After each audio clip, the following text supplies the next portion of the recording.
वर्ग असतं. एक दिवस त्याचे शिक्षक त्याला उठवतात आणि विचारतात की तुला MBA कशात करायचं रे? वर्गात उठून उभा राहतो आणि वर्ग म्हणतो सर मला मार्केटिंग मध्ये MBA करायचं म्हटला. सर म्हणले तुला नीट बोलता येईना, तू मार्केटिंग मध्ये कसं काय MBA करणार? वर्ग म्हणला सर करणार तर मार्केटिंग मध्येच MBA करणार, म्हणा नाही तर शिकणारच नाही म्हणला.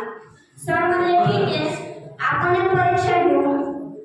म्हणले सगळ्यांना त्यांनी 100 रामायणाच्या प्रती दिल्या आणि सांगितलं की 8 दिवस बाजारात जायचं आणि या 100 रामायणाच्या प्रती विकून याच्या ज्याच्या सर्वात जास्त विकल्या जातील मग आपण शोधू की त्याच्यामध्ये मार्केटिंगचं टॅलेंट आहे ते. 100 रामायणाच्या प्रती दिल्या. 8 दिवस पोरं बाजारात फिरले.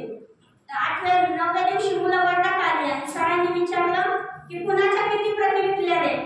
मार्क्स मिळवणारे पोरं पण 10 पेक्षा जास्त प्रती कुणाच्याच विकल्या नाही. बोर्ड बोलणारं पोरगं मागच्या बाकावर बसायचं.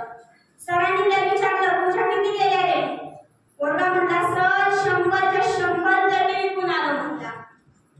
सर म्हणले काय स्ट्रॅटेजी, कोणतं तू काय केलंस, कशा विकल्यास? पोरगा म्हणला काहीच नाही केलं. लोकांच्या दारात जायचो, दाराची कडी वाजवायचो, लोक बाहेर यायची, लोक बाहेर आली की समोर दामाई ठेवायचो आणि सांगायचो की हे दामाई विकत घेता की वाचून दाखवू. लोक म्हणायची तुझा रामायण विकत घेतो वाचू नको दाखवू. मित्रांनो बोबडं बोलणं हे स्ट्रेंथ आहे का विकनेस आहे? दाबून ठेवला असता तर स्ट्रेंथ ठरला असता का?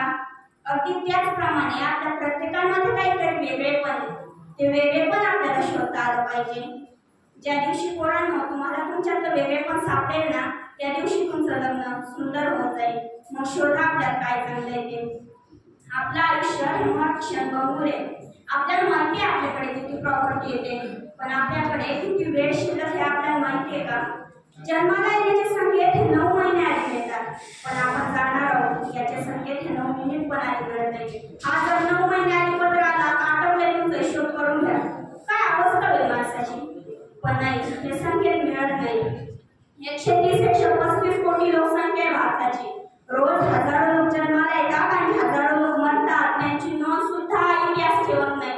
आणि आपल्याला जर वाटत असेल ना आमच्या येण्याची आणि जाण्याची नोंद इतिहासाने ठेवावी तर तसं कर्तृत्व त्याला करावं लागतं. आणि त्यासाठी म्हणून फक्त स्वतःसाठी जगून चालत नाही. आपल्याला थोडंसं इतरांसाठी जगता येईल का?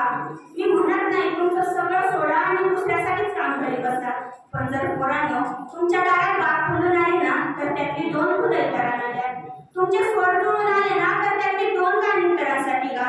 तुमच्या दारात आभाळ भरून आलं ना तर उजळवर पाणी इतरांना द्या. आणि तुमची उंची जर आभाळाला टेकली ना तर अशाच मानावरती करून बघू नका. थोडंसं खाली झुका. आणि जी माणसं मातीत मिसळतात त्या मातीत मिसळणाऱ्या माणसांना आपल्याला थोडं तरी वरती उचलून घेता येईल का? मला वाटतं यासाठी प्रयत्न करा. मित्रांनो आपल्या आई वडील आपल्याला टाळ्या वाजवतील इतके मोठे व्हा. तुम्ही म्हणाल मोठं होण्याची व्याख्या काय आहे? किती मोठं व्हायचं? किती मोठं झालं तरी आमच्या पुढे कोणीतरी असणारच आहे आणि कधी पहिले येणार आहोत. तुम्ही पहिले कधी येणार माहितीये का? मला माहिती नाही तुम्ही जगाच्या स्पर्धेत किती आहे पण आपल्या आई वडिलांच्या नजरेत आपण हिरो झालो ना तर समजायचं की आपण जगात पहिले आहोत. विठ्ठल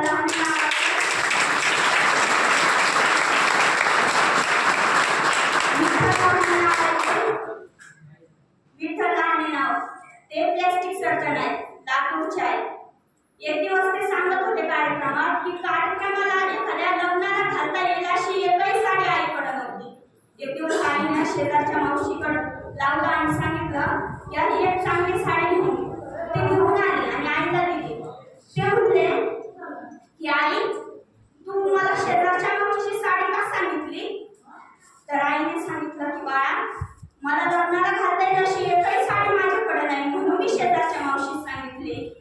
जगभर डोळ्यात पाणी आलं. त्या क्षणाला त्याच दिवशी विचार केला इतकं मोठं व्हायचं की रोज आईला एक नवीन साडी आणून देता आली पाहिजे. मित्रांनो एक दिवस ते सांगत होते की माझे वडील 90-92 वर्षाचे तरी तरुण पोरांना लाजवतील असे हवेत तर चालत असतात. एक दिवस विचारलं की बाबा एवढे हवेत का चालता?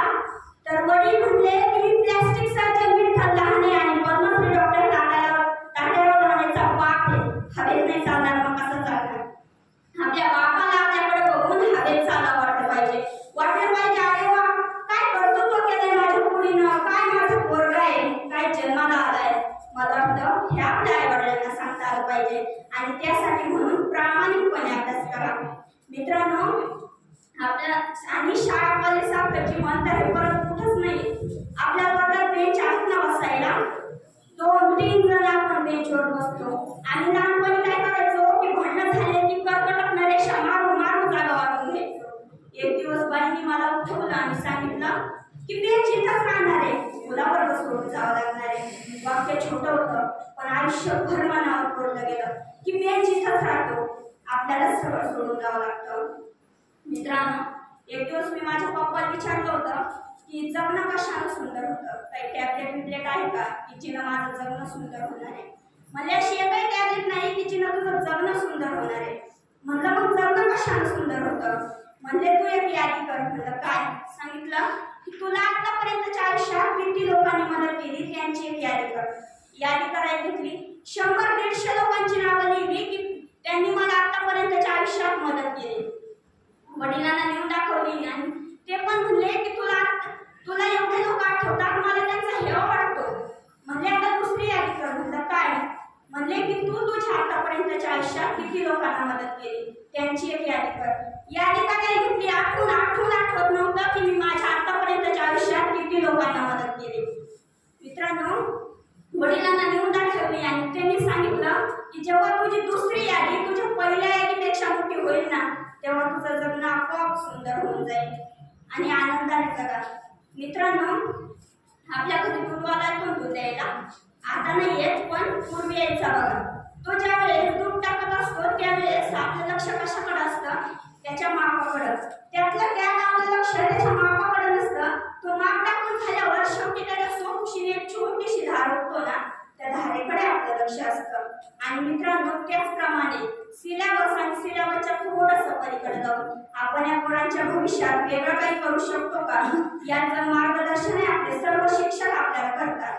आणि मित्रांनो, मला असं वाटतं की सिलेबस आणि सिलेबसच्या थोडंसं पलीकडे जाऊन आपण पण आपल्या भविष्यात वेगळं काही करू शकतो का, याचा विचार आपण पण केला पाहिजे. एवढं बोलून मी माझे 2 शब्द संपवतो.